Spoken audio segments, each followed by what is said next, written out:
आप सभी का हमारे इस YouTube चैनल पर स्वागत है। फ्रेंड, अगर आपका भी सपना है कि हिंदी में 100 में 100 कैसे लाएं, तो फ्रेंड अगर आप इस वीडियो को लास्ट तक देख लेते हैं तो आपको 100 में 100 लाने से आपको कोई नहीं रोक सकेगा। ठीक है, देखिए फ्रेंड्स, अगर आप हमारे चैनल पे पहली बार आएँ तो चैनल को सब्सक्राइब लाइक तभी करना जब आपको वीडियो पसंद आता है। अगर आपको वीडियो पसंद नहीं आता है तो आप ना ही लाइक करना और ना ही आप सब्सक्राइब करना। ठीक है, देखिए फ्रेंड, मैं आपको ना मोस्ट इंपॉर्टेंट जीवन परिचय, गद्यांश पर आधारित, पद्यांश पर आधारित, संस्कृत, मतलब जो भी है ना, मैं आपको सारा इंपॉर्टेंट प्रश्न करा दूंगा। इसीलिए मैं कह रहा हूँ कि आप चैनल को सब्सक्राइब करके रखना। देखिए फ्रेंड, मैं आपको वही प्रश्न कराऊंगा ना जो आपको बोर्ड एग्जाम में आपको फंसे भैया मिले। ठीक है, मैं वो नहीं कराऊंगा कि झूठा करा दो दुनिया भर का मिले एक भी ना। ठीक है, तो इससे कोई फ़ायदा नहीं है। ठीक है, देखिए मैं आपको जो भी प्रश्न कराऊंगा ना, आप उन वीडियो को सेव करके रखना और आपको यहीं से प्रश्न देखने को मिलेगा। ठीक है, बिना बकवास करे भैया चलिए हम देखते हैं। पहला पॉइंट हमारा क्या, देखिए पेपर को ना, मतलब बोर्ड एग्जाम में आप किसी भी पेपर को ना, मतलब करने से पहले आप क्या करना, उसके पैटर्न को समझ लेना। ठीक है, उसका पैटर्न क्या। ठीक है, तो मैं आपको ना इस वीडियो में इसका पेपर का हिंदी का पैटर्न बताऊंगा और मैं आपको तरीका भी बता चुका कि हिंदी में 100 में 100 कैसे लाए। कहाँ बताया तरीका, अभी बताऊँगा ना। देखिए पहला हमारा क्या है, 20 बहुविकल्पीय प्रश्न दिया जाएगा। ठीक है, और बहुत से लोग अब सोचेंगे ना कि 20 बहुविकल्पीय मतलब पूरा रचनवा तैयार करके चल जाएंगे, जो कि आपको यही नहीं करना। ठीक है, जो हमारा 20 बहुविकल्पीय रहता है, 10 हमारा रचना आता है, जो हमारा 10 बचता है उसमें से हमारा व्याकरण आएगा, संस्कृत आएगा, वगैरह वगैरह डाल देगा। लेकिन जो 10 बहुविकल्पीय प्रश्न है वो फिक्स है, हमारा रचना से आएगा। और इसमें 20 बहुविकल्पीय प्रश्न है तो आपको एक प्रश्न का 1 नंबर दिया जाएगा। ठीक है, ये पहला पॉइंट आपको समझ में आ गया। अब देखिए दूसरा पॉइंट क्या कहता है, देखिए गद्यांश पर आधारित आपको 2 मतलब पैसे दिया जाएगा। ठीक है, चलिए मैं आपको दिखाता हूँ, नहीं तो कहेंगे सर आप झूठ बोल रहे हैं। मैं झूठ नहीं बोल रहा भैया, आपको मैं दिखाऊंगा, सच्चे में दिखाऊंगा। ठीक है, ये देखो हमारा क्या है, पहला गद्यांश, ये देखो हमारा क्या दूसरा गद्यांश है। ठीक है, अब ये कह रहा है, मतलब दूसरा पॉइंट मैं आपको बता रहा हूँ, यह कह रहा है कि गद्यांश पर आधारित 3 प्रश्न दिया जाएगा। ये कौन सी बात हो गया, मतलब चाहे आप इस गद्यांश को करना बाबू, चाहे आप इस गद्यांश को करना, तो इसमें से अगर आप किसी भी एक गद्यांश को करते हैं तो एक गद्यांश पर आधारित 3 प्रश्न दिया जाएगा। देखो 3 प्रश्न दिया गया है। अब किसी के मन में हम ये नहीं ये करेंगे थोड़ा, तो यहाँ पर भी 3 प्रश्न दिया जाएगा। उसके बाद आपको ना उसके बाद आपको जैसे 3 प्रश्न दिया जाएगा ना, तो आपको एक प्रश्न का 2 नंबर।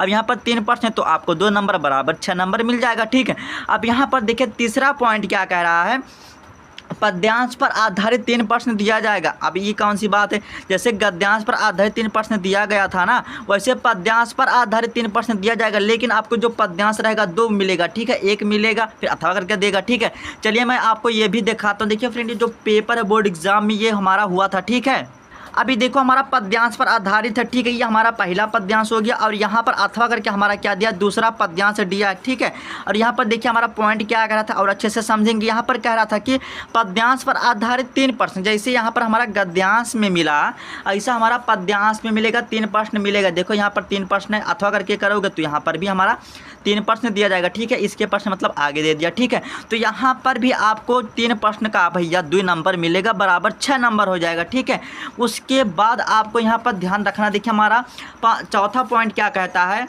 अब देखिए फ्रेंड्स, यहाँ पर हमारा चौथा पॉइंट कह रहा है कि संस्कृत पर आधारित एक गद्यांश दिया जाएगा। ठीक है, मतलब आपको एक गद्यांश दिया जाएगा। ठीक है, जो भी कि एक गद्यांश रहेगा बाबू 3 नंबर व्याख्या का मिलेगा। आपको संदर्भ सहित आपको अनुवाद करना, संदर्भवा का 2 नंबर मिलेगा और 3 नंबर का व्याख्या का। यहाँ पर जो देखिए गद्यांश लिखा, यहाँ पर आपको अथवा नहीं मिलेगा। ठीक है, लेकिन यहाँ पर अगर आप संस्कृत पर आधारित अगर आप एक पद्यांश को करोगे तो यहाँ पर अथवा करके दिया है, जो कि मैं आपको दिखा देता हूँ। ठीक है, यहाँ पर देखिए ये हमारा क्या है, पहला पद्यांश, क्या हमारा पहला पद्यांश हो गया, ये हमारा क्या है दूसरा पद्यांश, जो कि अथवा करके दिया। ठीक है, तो यहाँ पर भी आपको 5 नंबर मिलने वाला, 3 नंबर आपको व्याख्या का मिलेगा और 2 नंबर आपको संदर्भ सहित। ठीक है, मतलब संदर्भ लिखेंगे। अब देखिए हमारा यहाँ पर 6वां पॉइंट क्या करा कि खंड काव्य लिखना। ठीक है, तो जो भी खंड काव्य है वो अलग अलग डिस्ट्रिक्ट में अलग अलग रहता है। ठीक है, तो यहाँ पर देखिए आप अपने अनुसार कर लेना। ठीक है, अब यहाँ पर देखिए जो 7वां प्रश्न कह रहा है कि गद्यांश पर आधारित आपको 3 जीवन परिचय में मिलेगा। ठीक है, चलिए मैं आपको ये भी दिखा देता हूँ। देखिए फ्रेंड, मैं आपको जितना दिखा रहा हूँ ये प्रूफ के तौर पर मैं आपको दिखा रहा हूँ। ठीक है, इसीलिए मैं कह रहा हूँ कि आप मेरे चैनल को सब्सक्राइब करके रखना। फ्रेंड, अगर आप मेरे चैनल को सब्सक्राइब करके रखेंगे ना तो आपको मैं हर सब्जेक्ट में बहुत ही अच्छे से तैयारी करा दूंगा। देखिए फ्रेंड, आपको ना सब लोग कैसे प्रश्न कराते हैं, 100 प्रश्न करा देंगे, 200 प्रश्न करा देंगे और कहेंगे कि इसी में से आएगा, 100% इसी में से आएगा। तो मैं भी कह रहा हूँ कि इसी में से आएगा। अगर कोई आपसे कहता है कि मैं 40 प्रश्न करा रहा हूँ, 50 प्रश्न करा रहा हूँ, अगर इसमें से आ जाए ना तो समझ लो अच्छा टीचर है, आपको अच्छा बता रहा। ठीक है, जो आपको कहते हैं ये 500 200 कर लो इसी में से आएगा, उसका फेक वीडियो रहता है। ठीक है, अब यहाँ पर देखिए मैंने बताया कि आपको मिलेगा कि गद्यांश पर आधारित 3 जीवन परिचय। देखो 3 जीवन परिचय, इसमें से आपको ना किसी एक लेखक का जीवन परिचय लिखना, उसके बाद ना आपको एक रचना लिख देना है। उसके बाद आप जितना रचना चाहे मतलब 2-3 लिख देना, जितना लिखोगे इतना इंप्रेस होगा और उतना ही नंबर मिलेगा। ठीक है, अब एक ही कहा तो आप 2 भी लिख सकते हैं, इसमें कोई बड़ी बात नहीं। ठीक है, लेकिन आप 1 लिखना। ठीक है, हमारे अच्छे स्टूडेंट है। ठीक है, उसके बाद यहाँ पर देखो जो गद्यांश पर आधारित 3 जीवन परिचय था तो यहाँ पर आपको मिला 3 नंबर मिला और 2 नंबर का कितु का ये जो आप उसके रचना लिखोगे बराबर 5 नंबर मिल गया। अब इसी प्रकार यहाँ पर करा कि ना पद्यांश पर आधारित 3 जीवन परिचय, जैसे गद्यांश पर आधारित आपको मिला 2 पैसा, पद्यांश पर आधारित 2 पैसा, वैसा पद्यांश पर आधारित 3 जीवन परिचय आपको मिलेगा। चलिए मैं आपको ये भी दिखाता हूँ। ठीक है, देखिए फ्रेंड, हर बार ना 3 जीवन परिचय आता था, लेकिन बोर्ड एग्जाम में ना 2024 में ना यहाँ पर ये 4 जीवन परिचय दे दिए, लेकिन आपको ज़्यादा बस ध्यान रखना 3। देखिए फ्रेंड, आपको यूट्यूब पे ना बहुत सा आसान रचना कराएंगे जो कि वहाँ से आता ही नहीं। ठीक है, देखिए मैं आपको वही कराऊंगा जो आपको मिले। ठीक है, देखिए यहाँ पर आपको मैंने बताया कि आपको जैसे आपको गद्यांश पर आधारित 3 जीवन परिचय मिला, आपको वैसे पद्यांश पर भी आधारित 3 जीवन परिचय मिलेगा। ठीक है, लेकिन यहाँ पर 4 कर दिया, लेकिन आपको 3 ही मिलेगा। भाई देखिए 2025 में 4 भी मिल सकता है, इसमें कोई गारंटी नहीं है। ठीक है, तो यहाँ पर आपको एक ही लेखक का नाम लिखना है, उसके बाद आपको क्या करना है, एक रचना लिखना है। ठीक है, यहाँ पर जैसे सेम पैटर्न था, बस यहाँ पर भी हमारा पद्यांश पर आधारित 3 जीवन परिचय रहेगा। उसके बाद 3 नंबर जीवन परिचय का ले लेगा, फिर 2 नंबर आपको दे देगा उसकी रचना का। ठीक है, उसके बाद यहाँ पर देखिए जो ना हमारा 9 पॉइंट है, कंठस्थ आपको एक श्लोक लिखना। ठीक है, देखिए आपको ऐसा श्लोक लिखना है ना जो बोर्ड एग्जाम की कॉपी में ना आया, मतलब जो भी गद्यांश पद्यांश मतलब संस्कृत में जो दिया वो ना आया, अब वही आया वही छाप दोगे, कैसे नंबर मिलेगा। तो बस आपको ध्यान रखना है, आपको कंठस्थ एक श्लोक लिखना है जो कि इस प्रश्न पत्र में ना आया होगा, आपको ऐसे करके लिखा होगा। ठीक है,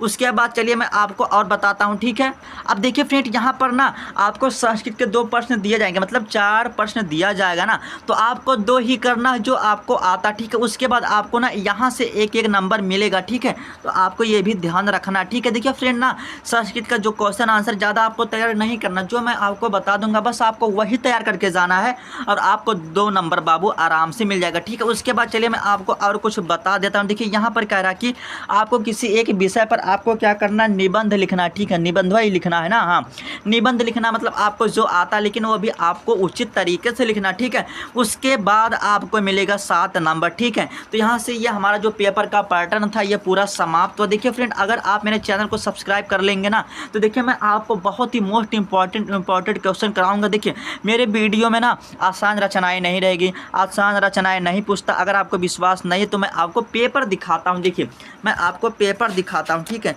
अगर आपको लगता है कि बहुत आसान रचना पूछता है तो आप ये गलत सोच रहे हैं। ठीक है, आपको एक भी आसान रचना नहीं मिलने वाला। ठीक है, इसीलिए मैंने आपको इसलिए मैं कह रहा हूँ कि मेरे चैनल को सब्सक्राइब करके रखना। देखिए यहाँ पर क्या लिखा है, रक्षाबंधन नाटक के, यहाँ पर देखिए रक्षाबंधन नाटक के नाटककार हैं। देखिए ये प्रश्न आपने शायद नहीं पढ़ा होगा। देखिए फिर कह रहा है रामधारी सिंह दिनकर की रचना, शायद आपने ये पढ़ा होगा। ठीक है, देखिए ये क्या लिखा है बाबू, राम दरबारी रचना के उपन्यास क्या है, तो आपने शायद इसको भी नहीं पढ़ा होगा, ये पढ़ा होगा। ठीक है, और यहाँ पर देखिए ये थोड़ा आपको प्रॉब्लम में डाल सकता। देखिए मैं आपको वही प्रश्न कराऊंगा। देखिए थोड़ा आपको कठिन लग सकता है, मैं ये नहीं कराऊंगा कि गोदान किसकी रचना है, उपन्यास किसकी रचना है, मतलब मैं जो हो रहा है आसान प्रश्न नहीं कराऊंगा, बस आप इतना समझो। मैं आपको वही कराऊंगा ना जो आपको बोर्ड एग्जाम में ना 100% फंसे फ्रेंड। इसलिए मैं कह रहा हूँ कि मेरे चैनल को सब्सक्राइब कर लेना।